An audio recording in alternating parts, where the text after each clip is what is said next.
Hello बच्चों, कैसे हैं आप लोग। पढ़ाई अच्छी हो रही है ना। एकदम पढ़ते रहिए बहुत अच्छा से। और स्टडी विथ आइडियल क्लासेस में आपका स्वागत है। तो कल जो क्वेश्चन कराए थे पॉलीगन वाला कराए थे, जिसमें इक्विलेटरल ट्रायंगल का 2 क्वेश्चन बताए थे, फिर केंद्र पर बताए थे, फिर वर्ग का बताए थे क्वेश्चन, फिर एक पिथ बॉल वाला क्वेश्चन कराए थे, फिर एक इक्विलिब्रियम पोजीशन में लाने के लिए, साम्यावस्था में लाने के लिए चार्ज जो कहाँ रखा जाए वो इंपॉर्टेंट क्वेश्चन है। और एक क्वेश्चन आता है कि महत्तम चार्ज कितना में क्यू को बांटा जाए। इस क्वेश्चन को इलेक्ट्रिक फील्ड में भी करा लेंगे। तो आज का बहुत इंपॉर्टेंट टॉपिक है विद्युत क्षेत्र और गॉस का प्रमेय। गॉस के प्रमेय के बिना आप कोई भी एग्जाम में नहीं कर सकते हैं आगे। इसलिए हम जो भी पढ़ेंगे विद्युत क्षेत्र और गॉस का प्रमेय विद्युत क्षेत्र से रिलेटेड है और उसका अनुप्रयोग, मतलब डिफरेंट के, जैसे आप पढ़िएगा गोला है, बेलनाकार चालक है जिसको सिलेंड्रिकल बोलते हैं, चादर है, सीट जिसको बोलेंगे, सब के कारण विद्युत क्षेत्र कितना होता है वो सब निकालेंगे इसमें, इस टॉपिक में। बोर्ड के लिए बहुत इंपॉर्टेंट टॉपिक होता है। और फिर इसमें एडवांस जेई मेन और नीट में भी इससे क्वेश्चन आते हैं। और इसी में देखेंगे विद्युत क्षेत्र रेखाएं भी। और अभी मैं कल क्वेश्चन बताया था एक ट्रायंगल वाला, उसमें थोड़ा सा एक फार्मूला, आप पिछला क्वेश्चन को मतलब सही था, उसमें दूसरा क्वेश्चन में क्या था ना कि a² और a² रह गया था, जबकि ये सारा चीज़ सही बताया गया था कि हम बोले थे कि इस आवेश पे कितना बल लगेगा। एक क्वेश्चन थोड़ा सा देख लीजिएगा, 1 मिनट का बात है।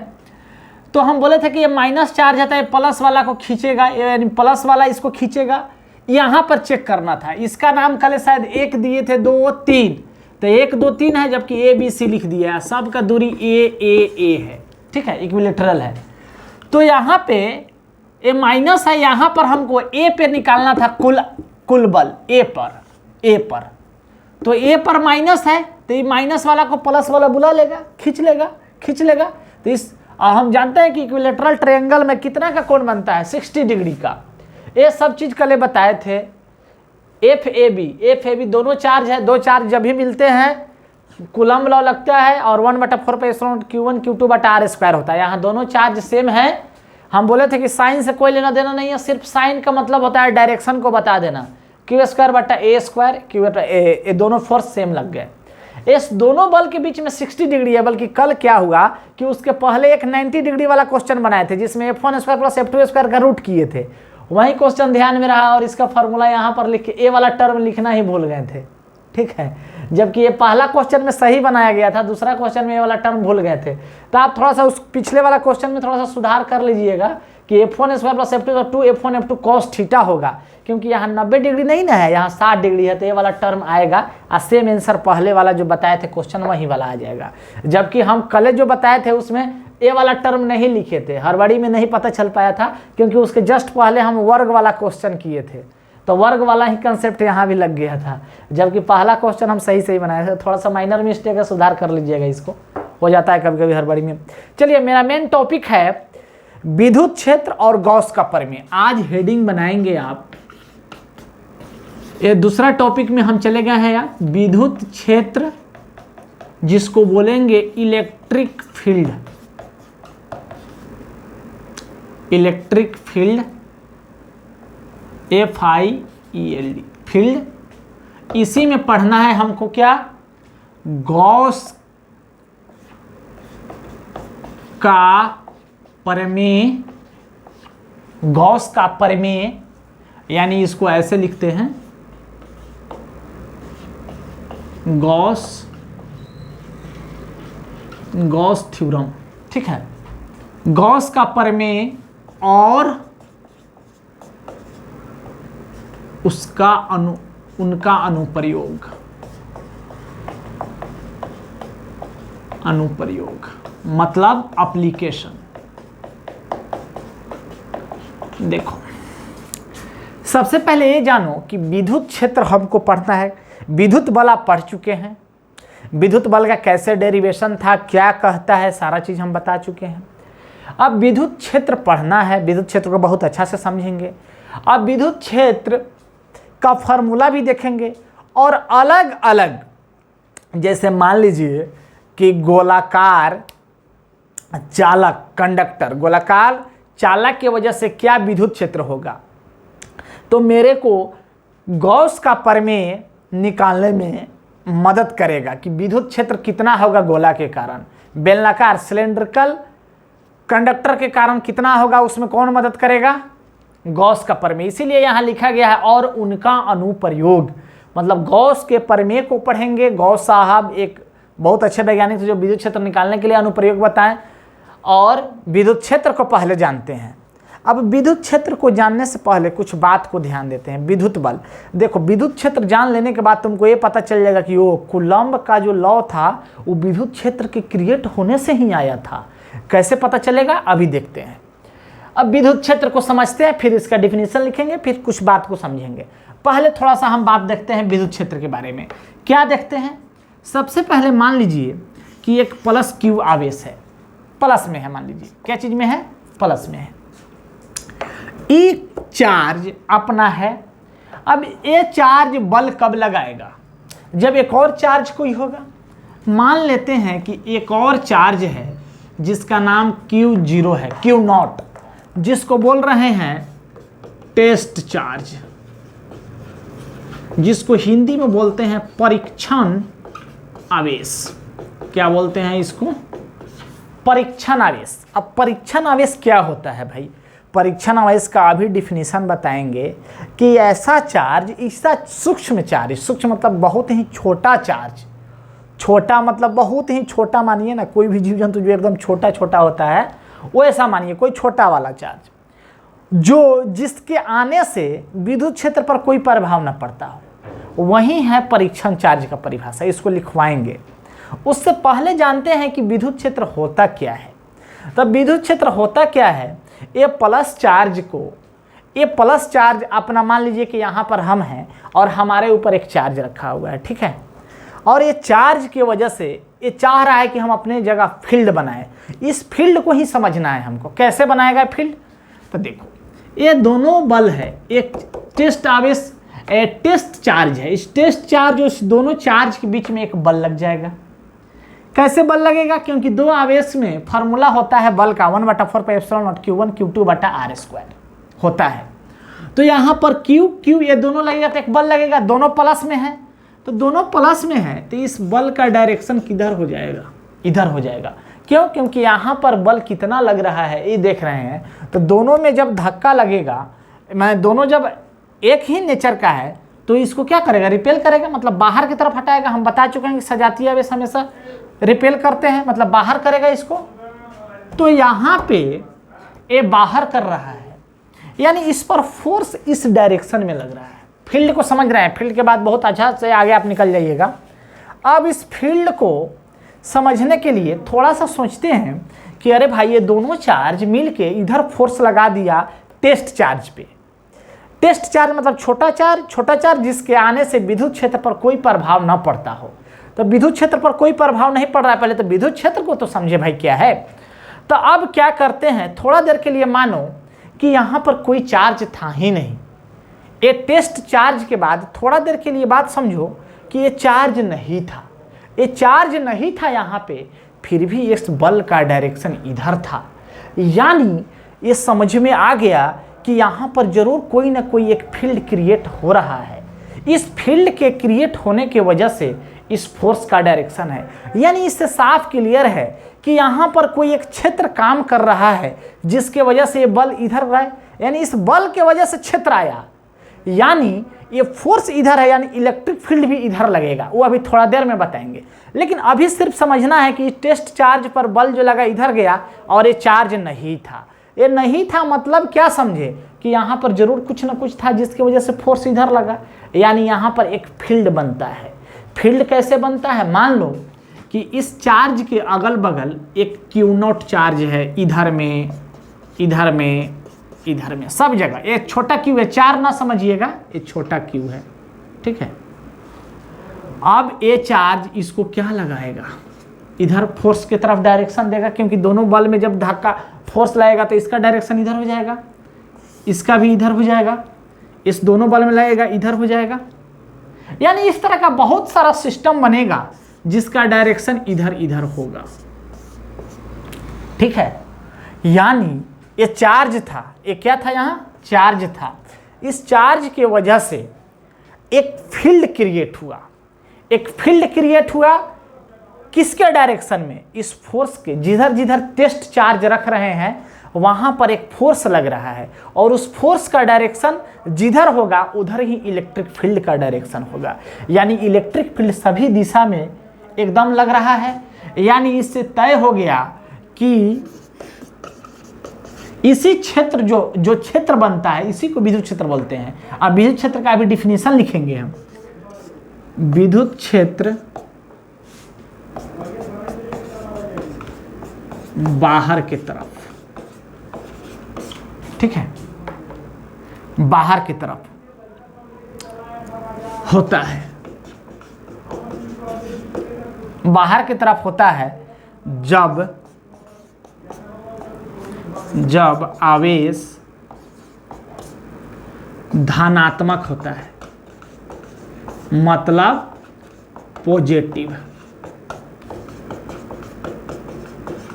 ठीक है। ये चार्ज प्लस था, क्यू भी प्लस था, तो डायरेक्शन किधर हो गया, बाहर की तरफ, यानी आउटवर्ड। बाहर मतलब क्या समझे, आउटवर्ड डायरेक्शन, ठीक है।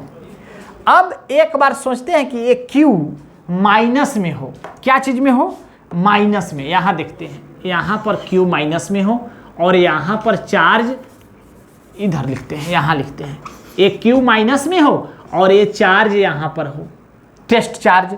टेस्ट चार्ज का भी अभी डिफिनीशन लिखेंगे, विद्युत क्षेत्र का भी लिखेंगे, सिर्फ अभी इसको समझ रहे हैं। अब यहां पर ये माइनस चार्ज है तो इस चार्ज दोनों के बीच एक बल लगेगा। हम बोले थे कि माइनस चार्ज, माइनस का काम सिर्फ डायरेक्शन को बताना है। इस दोनों के बीच क्या होगा, ये इसको खींच लेगा, यानी इधर की तरफ डायरेक्शन होगा, ठीक है। अब इस तरह का बहुत सारा टेस्ट चार्ज होगा, बहुत सारा अलग अलग, सबका डायरेक्शन किधर होगा, इसके तरफ। यानी इस तरह का और भी चार्ज होगा जिसका किधर की तरफ डायरेक्शन होगा, इधर की तरफ। यानी इससे कहने का अर्थ हुआ कि विद्युत क्षेत्र बाहर होता है जब चार्ज धनात्मक होता है, और जब inward electric field, inward electric field कब होता है, यानी अंदर के तरफ विद्युत क्षेत्र, अंदर के तरफ विद्युत क्षेत्र कब, जब आवेश ऋणात्मक हो। ये दोनों पॉइंट को याद रखिएगा, ठीक है। ये फील्ड था, कैसे पता चला एक बार और समझ लेते हैं। पहले फील्ड के बारे में जानकारी नहीं था, दो चार्ज को रख दिए, दोनों चार्ज में एक बल लगा तो डायरेक्शन उधर चला गया। अब इस चार्ज को भूल जाओ, ये चार्ज था ही नहीं, ये चार्ज नहीं था तो यहाँ सोचा कि अरे भाई यहाँ चार्ज नहीं है लेकिन बल इस डायरेक्शन में लग रहा था, यानी जरूर यहाँ कुछ ना कुछ फील्ड एक बन रहा है, एक फील्ड क्रिएट हो रहा था। वो फील्ड किसकी वजह से बन रहा था, इस चार्ज दोनों के वजह से। यहाँ टेस्ट चार्ज एक बहुत छोटा चार्ज होता है, बहुत छोटा चार्ज जिसको ले आते हैं, जिसको टेस्ट चार्ज बोलते हैं। ये हमेशा धनात्मक होता है, अभी टेस्ट चार्ज की परिभाषा में हम लिखवाएंगे। और टेस्ट चार्ज उसको बोलते हैं जिसके आने से विद्युत क्षेत्र में कोई परिवर्तन नहीं हो, सिर्फ ये तुम्हारा फोर्स का जिधर डायरेक्शन होगा उधर विद्युत क्षेत्र का डायरेक्शन होगा। ये समझ गए कि यहाँ पर जरूर कुछ ना कुछ इस डायरेक्शन में, यानी यहाँ पर टेस्ट चार्ज की वजह से बाहर की तरफ तुम्हारा विद्युत क्षेत्र का डायरेक्शन होगा, माइनस होगा तो अंदर की तरफ। अब विद्युत क्षेत्र का परिभाषा देखते हैं। पहले समझ गए कि क्षेत्र क्या है। क्षेत्र मतलब समझो एक फील्ड जहां पर क्रिएट हो रहा है फील्ड, और वहां पर फोर्स के वजह से क्या हुआ, क्या डायरेक्शन हुआ, कब इनवर्ड कब आउटवर्ड, ये समझ गए, ठीक है। अब विद्युत क्षेत्र का परिभाषा हम देखेंगे और टेस्ट चार्ज का परिभाषा। चलिए तो अब विद्युत क्षेत्र को समझ लेते हैं। इलेक्ट्रिक फील्ड अच्छा से समझिए कैसे फील्ड बनता है, टेस्ट चार्ज क्या होता है उसका भी परिभाषा देख लेते हैं। विद्युत क्षेत्र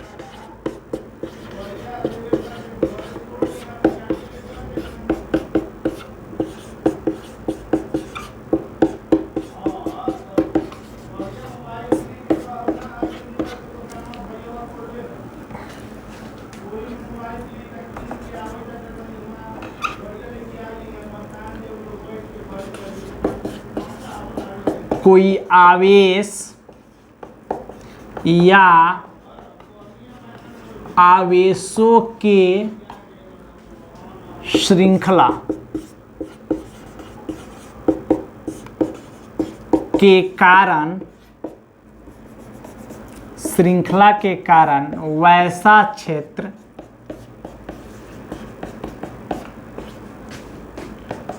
जो किसी अन्य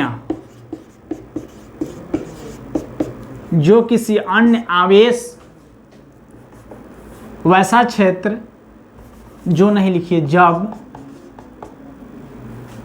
जब किसी अन्य आवेश प्रतिकर्षण या आकर्षण बल अनुभव करे। एक वर्ड में एक और वर्ड लिखाएंगे इसका परिभाषा है कि force due to test charge बटा टेस्ट चार्ज। एक न्यूमेरिकल के फॉर्म पर भी इलेक्ट्रिक फील्ड का परिभाषा होता है, प्रति एकांक परीक्षण आवेश के कारण बल बटा प्रति एकांक टेस्ट चार्ज परीक्षण आवेश को भी हम विद्युत क्षेत्र बोलते हैं। लेकिन एक बात के तौर पर कैसे बोला जाता है वो ऐसे समझ सकते हैं, क्योंकि अभी ना हम बताए थे कि एक चार्ज बनाए थे और यहाँ पर एक टेस्ट चार्ज था, इसकी वजह से दोनों में क्या लगा था, फोर्स लगा था। तो ये फोर्स की वजह से ये बेचारा कैसा मन अनुभव कर रहा था, बाहर की तरफ प्रतिकर्षण महसूस कर रहा था, यानी बाहर जा रहा था। और बाहर किसकी वजह से जा रहा था, जब चार्ज को हटा दे रहा था तब भी लगता था कि यहाँ पर इसका डायरेक्शन इधर, यानी यहाँ जरूर कोई एक फील्ड बन रहा था। वहाँ पर बताए थे कब इनवर्ड होता है कब आउटवर्ड होता है। इसी फिर लिखवाए हैं कि जब कोई लिखो चाहे कोई आवेश या आवेशों के श्रृंखला के कारण वैसा क्षेत्र जब किसी अन्य आवेश प्रतिकर्षण या आकर्षण बल अनुभव करे। तो यहीं पर टेस्ट चार्ज एक ऐसा चार्ज था जो एक प्रतिकर्षण या आकर्षण अनुभव करता था। ठीक है, तो इसको बोलते हैं। अब इसको दूसरे वर्डों में क्या लिख सकते हैं, या क्या लिख सकते हैं इसको कि प्रति एकांक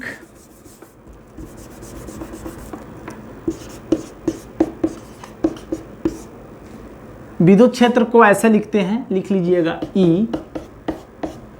ई पर वेक्टर, क्योंकि यह सदिश राशि अभी लिखवाएंगे। और इस वेक्टर जिधर इलेक्ट्रिक फील्ड का डायरेक्शन, जिधर विद्युत बल का डायरेक्शन होता है एफ का, उधर ये डायरेक्शन उसका होता है। अभी आगे जस्ट देख लेंगे, अभी फिलहाल इस बेसिक बात को समझ रहे हैं। या परीक्षण आवेश के कारण बल बटा परीक्षण आवेश। ठीक है, यानी इसी को परीक्षण आवेश के कारण बल और परीक्षण बटा परीक्षण आवेश, यानी इलेक्ट्रिक फोर्स परीक्षण आवेश के कारण विद्युत बल बटा परीक्षण आवेश। अब परीक्षण आवेश क्या होता है, इसको इस समीकरण को बहुत अच्छा से समझेंगे, क्योंकि इसी से इलेक्ट्रिक फील्ड का डेरिवेशन आएगा। E बराबर KQ बटा R स्क्वायर, वेक्टर फॉर्म में भी लिखेंगे। यहाँ भी सुपरपोजिशन प्रिंसिपल वैलिड होगा, क्योंकि एक पॉइंट चार्ज के कारण और बहुत सारा पर निकालते हैं तो सुपरपोजिशन से निकालते हैं। तो यहाँ पर भी जैसे फोर्स में जो कहानी होती थी, पॉलीगॉन में जैसे निकालते थे नेट फोर्स, वहाँ भी यहाँ भी नेट इलेक्ट्रिक फील्ड निकालेंगे, तो उसका भी डेरिवेशन इस फार्मूला से निकालेंगे। पहले हम थोड़ा सा जान लेते हैं परीक्षण आवेश। लिखिएगा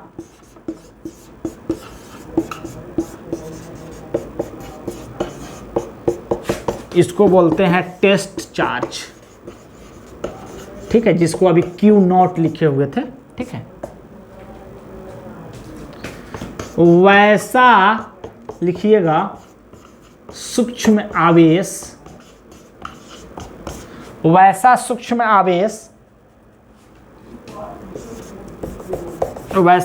आवेश जिसके कारण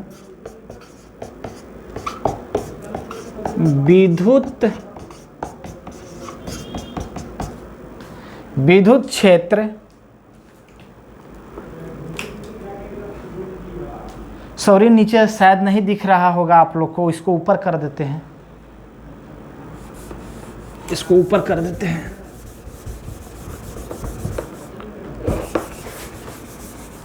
वैसा सूक्ष्म आवेश जिसके कारण विद्युत क्षेत्र की अवस्था में कोई परिवर्तन ना हो। ठीक है, टेस्ट चार्ज उसको बोलते हैं कि वैसा सूक्ष्म आवेश है, उतना छोटा आवेश जिसके आने से उस विद्युत क्षेत्र की अवस्था में कोई परिवर्तन नहीं होगा, उसी को बोला जाता है टेस्ट चार्ज। ठीक है, और विद्युत क्षेत्र का भी आप परिभाषा देख लिए, इसको लिख लीजिए अच्छे से। तो यहां पर लिख लिए और इसको एक नोट में पॉइंट लिख लीजिएगा, ये इंपॉर्टेंट है ऑब्जेक्टिव के लिए कि परीक्षण आवेश हमेशा धनात्मक होता है। ठीक है, मतलब पॉजिटिव चार्ज होता है। ठीक है, एक टेस्ट आवेश के लिए याद रखना है। अब आते हैं मेन इलेक्ट्रिक फील्ड पे, जो हमारा मेन इस टॉपिक में पढ़ना है।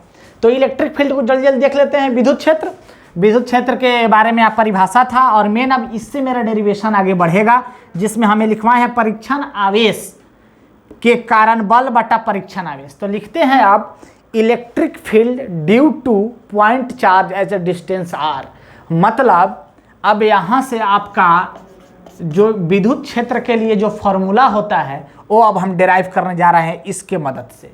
आप एग्जाम में सिर्फ ए लाइन भी लिख देते हैं ना तो आपका काम हो जाएगा। तो लिखते हैं विद्युत क्षेत्र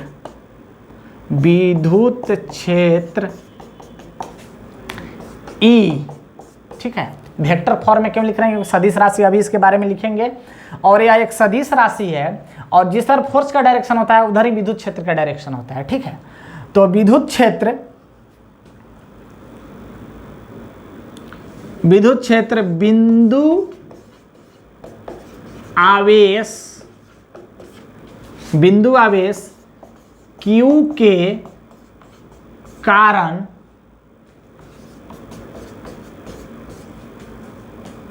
किसी विद्युत क्षेत्र E बिंदु आवेश Q के कारण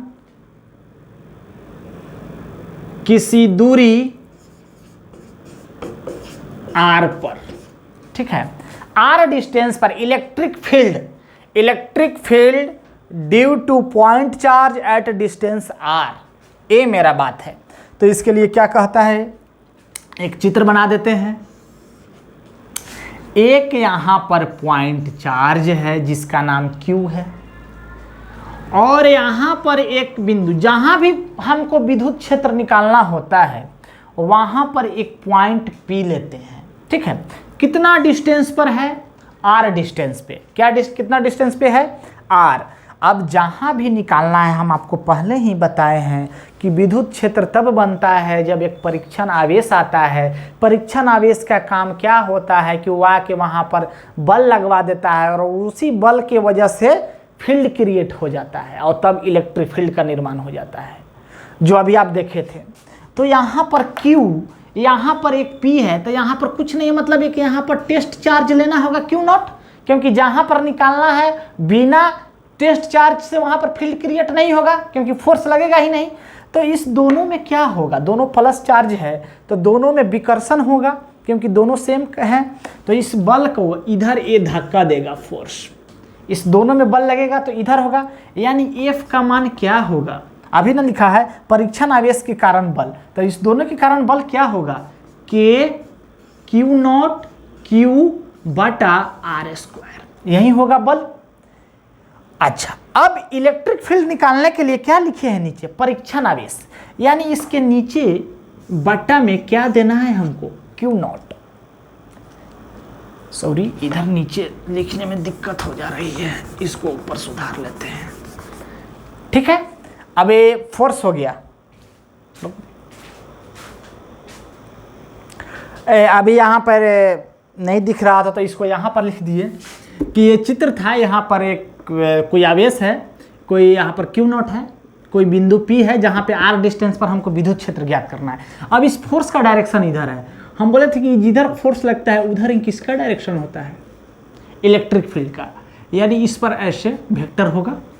अब यहाँ पे हम अभी लिखे थे कि विद्युत क्षेत्र का परिभाषा लिखे थे कि परीक्षण आवेश के कारण विद्युत बल अब बट्टा में परीक्षण आवेश। तो इसका विद्युत क्षेत्र E बराबर आप फॉर्मूला जानते हैं F बटा क्या Q नॉट। ये आप पहले से जान रहे हैं परिभाषा के अनुसार, ये विद्युत क्षेत्र का परिभाषा ही था। यानी इस परिभाषा का अगर यूज किया जाए तो E बराबर क्या हो जाएगा के क्यू नॉट अब बटा Q नॉट और इंटू आर स्क्वायर, और इस Q नॉट से ये Q नॉट क्या हो जाएगा, कट जाएगा। यानी विद्युत क्षेत्र बराबर आ गया के क्यू बटा आर स्क्वायर, ठीक है। और इसी को क्या लिख सकते हैं 1 बटा 4 पाई एप्सिलॉन 0 Q बटा आर स्क्वायर। यानी तुम क्या देखे कि विद्युत क्षेत्र में इस टेस्ट चार्ज का कोई लेना देना नहीं है। टेस्ट चार्ज तो ऐसे भी आके कट गया और आपका फॉर्मूला आ गया। यानी जब भी पॉइंट चार्ज के कारण विद्युत क्षेत्र निकालेंगे तो यहाँ पर क्या लिखेंगे, विद्युत क्षेत्र के क्यू बटा आर स्क्वायर। यानी जिस चार्ज के कारण हमको विद्युत क्षेत्र निकालना होगा, यानी इस बिंदु पर निकालना था, तो इस चार्ज का कोई लेना देना नहीं है। जिस चार्ज की वजह से निकालते हैं उस चार्ज का यहाँ पर फॉर्मूला में यूज होता है। कैसे आया, डेरिवेशन देख लिए, क्योंकि इस परिभाषा ही था कि विद्युत बल टेस्ट चार्ज की वजह से बटा टेस्ट चार्ज कट गया, ए आ गया। ए होता है विद्युत क्षेत्र का परिभाषा। अब यहाँ पर थोड़ा सा विद्युत क्षेत्र के बारे में लिख लेते हैं कि विद्युत क्षेत्र एक सदिश राशि है, ठीक है। ये ऑब्जेक्टिव के लिए ध्यान रखना है आपको, ठीक है। अब यहाँ पर इसका मात्रक देख लो, मात्रक क्या होगा, यहाँ पर देखो, यहाँ पर ये बल है और यहाँ पर क्या है, चार्ज। यानी विद्युत क्षेत्र का मात्रक न्यूटन पर कूलम, यानी न्यूटन कूलम के पावर -1 होता है, ठीक है। ये दोनों पॉइंट को आप लिख लीजिए कि विद्युत क्षेत्र से आप जितना भी क्षेत्र पढ़िएगा, चुंबकीय क्षेत्र, जितना भी दुनिया में क्षेत्र होता है, जितना भी बल होता है, सब सदिश राशि होता है। तो जिसके भी नाम में भी क्षेत्र लग जाए, बल लग जाए, वो सब क्या होता है, सदिश राशि होता है। तो इसको, और इसका मात्रा क्या होगा, न्यूटन कूलम के पावर -1। तो ये दोनों लिख लीजिए, विद्युत क्षेत्र एक सदिश राशि है, विद्युत क्षेत्र का मात्रक न्यूटन कूलम के पावर -1 होता है। विद्युत नहीं, सॉरी, यहाँ पर लिख लीजिएगा विद्युत क्षेत्र, ठीक है।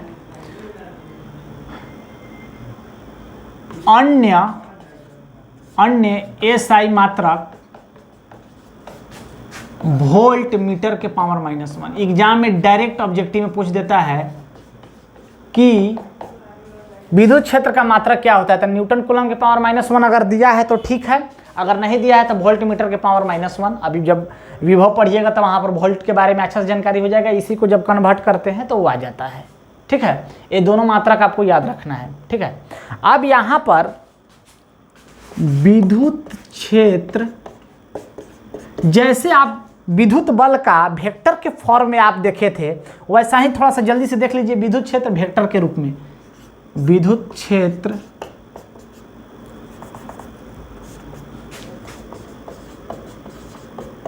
सदिश के रूप में, यानी वेक्टर फॉर्म में। तो वेक्टर फॉर्म में भी सेम यही चित्र होगा। क्या होगा, यहां पर एक Q नॉट है, यहां पर बिंदु P है, यहां पर चार्ज Q है, यहां पर दूरी R है, और इस दोनों के बीच में क्या बोलेंगे, एक यूनिट वेक्टर बोलेंगे।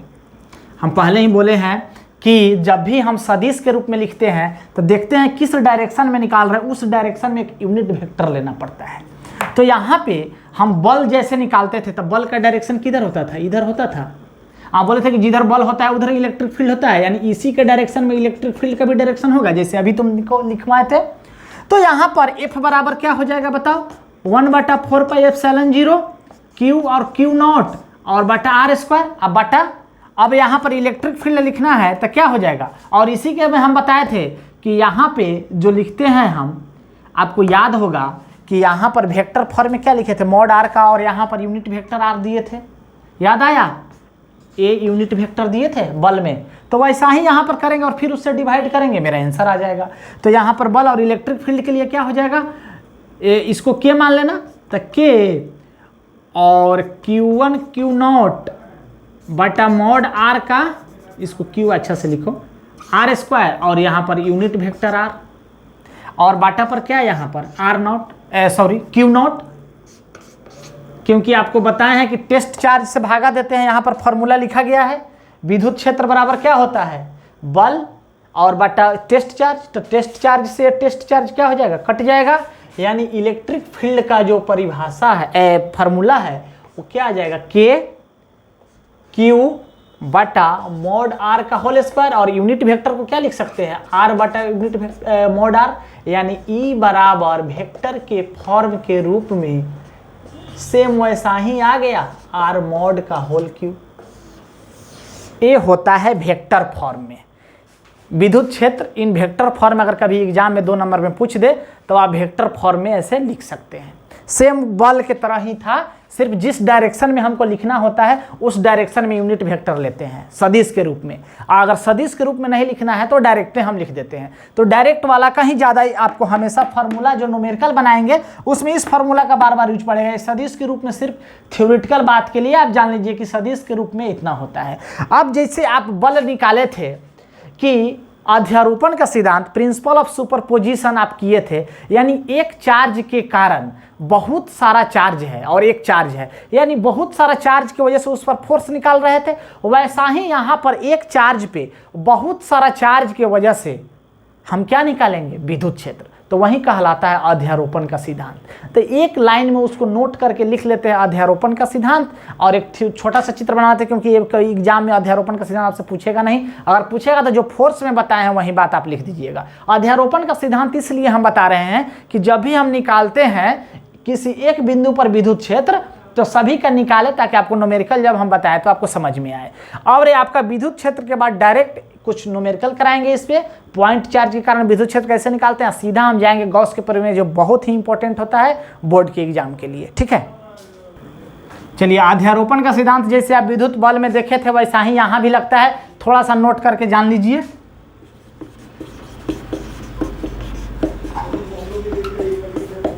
अध्यारोपण का सिद्धांत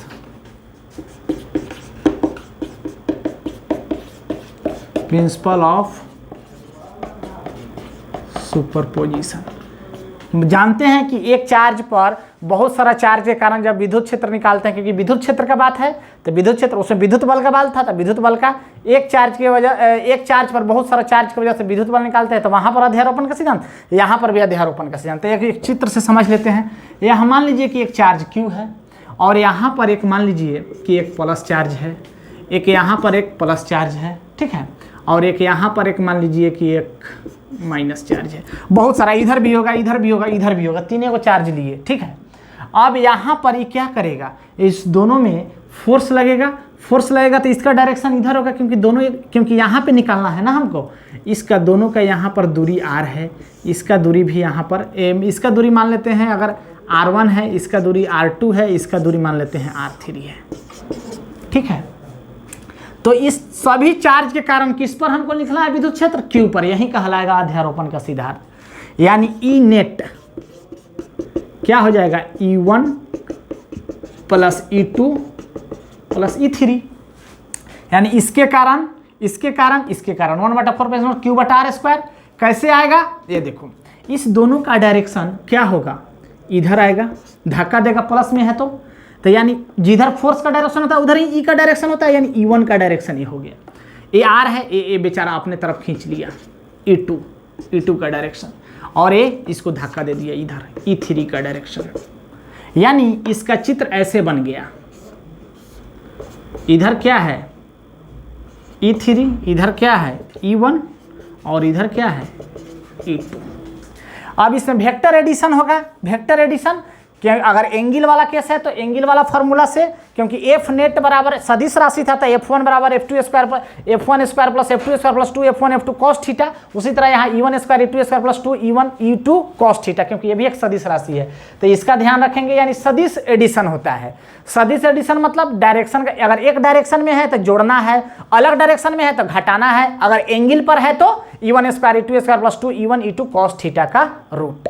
यानी एंगल पर होगा तब फॉर्मूला लगाना है कॉस थीटा वाला, अगर सेम डायरेक्शन में है तो जोड़ना है, अलग डायरेक्शन में तो घटाना है। सदिश का रूप यही होता है कि डायरेक्शन को हमेशा ध्यान देना, यानी जोड़ने वक्त हमेशा ध्यान देना है। तो ये देखो ये एंगल है, यानी इस दोनों में स्क्वायर वाला फॉर्मूला लगेगा। अगर एक डायरेक्शन में तीनों का होता है इधर इधर इधर तो तीनों को क्या करते जोड़ देते, लेकिन यहाँ तीनों नहीं जुटेगा, ये वेक्टर फॉर्म में देखा, यानी जैसा जैसा काम होगा वैसा ऐड करेंगे। इस दोनों में थीटा बनेगा तो E1 square E2 square plus 2 E1 E2 cos theta से इस दोनों के कारण निकालेंगे रिजल्टेंट। फिर तीसरा के कारण और दोनों को इस दोनों के कारण एगो नीचे में आएगा एगो ऊपर में है तो ई नेट क्या हो जाएगा, दोनों घट जाएगा। तो ये माने वेक्टर एडिशन कहने का अर्थ प्रिंसिपल ऑफ अध्यारोपण का सिद्धांत कहता ये है कि जहां भी तुमको निकालना हो वहां पर डायरेक्शन देखो और सबको जोड़ दो। यानी किसी एक चार्ज पे सब सारा चार्ज के कारण जो हम निकालते हैं विद्युत क्षेत्र, वही अध्यारोपण का सिद्धांत है। ठीक है, ऑल द बेस्ट। अब नेक्स्ट क्लास में मिलते हैं।